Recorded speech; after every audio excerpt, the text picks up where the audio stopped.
Any words for your victims, Mr. Harris? Mr. Harris, any words for your victims? Rolf Harris arrived knowing he wouldn't be leaving by limousine. He's a man who normally loves the cameras. Today, he'd slipped out of his plush riverside home by boat. On the walk into court, something made him smile briefly. It was the only emotion we saw from him all day. Why won't you apologise, Mr. Harris? But there were strong feelings from those he'd abused. One woman had bumped into him on a holiday in Malta when she was a teenager. 44 years later, her identity protected by the court.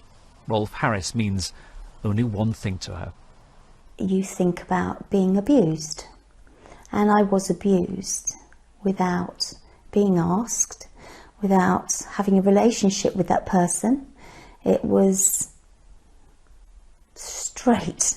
It was an abuse. It was almost, I actually at the time felt that I was going to be raped. And it was very scary. Very scary. In court, behind him in the dock, were two little bags packed. One matched his tie. He knew where he was going. The judge described his crimes. If they'd happened today, they would not have been called indecent assault. These were hands forced under clothing into the most intimate places. The victims' ages 15, 13, 8. The judge said, "You have shown no remorse for your crimes at all. Your reputation lies in ruins. You have been stripped of your honours, but you have no one to blame but yourself."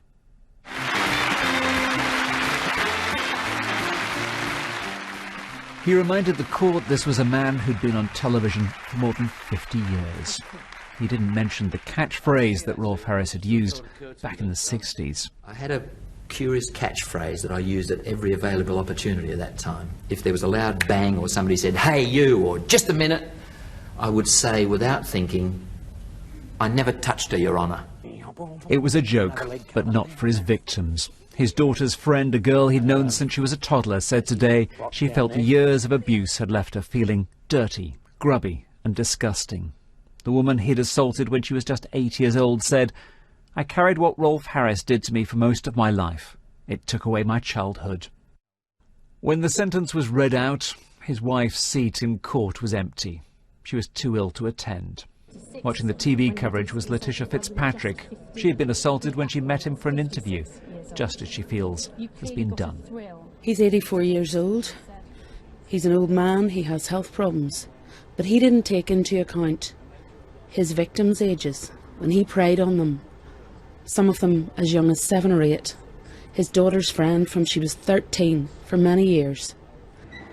A man whose life then has been a celebration of fun and childhood innocence left court a convicted abuser of children in a speeding van bound for prison.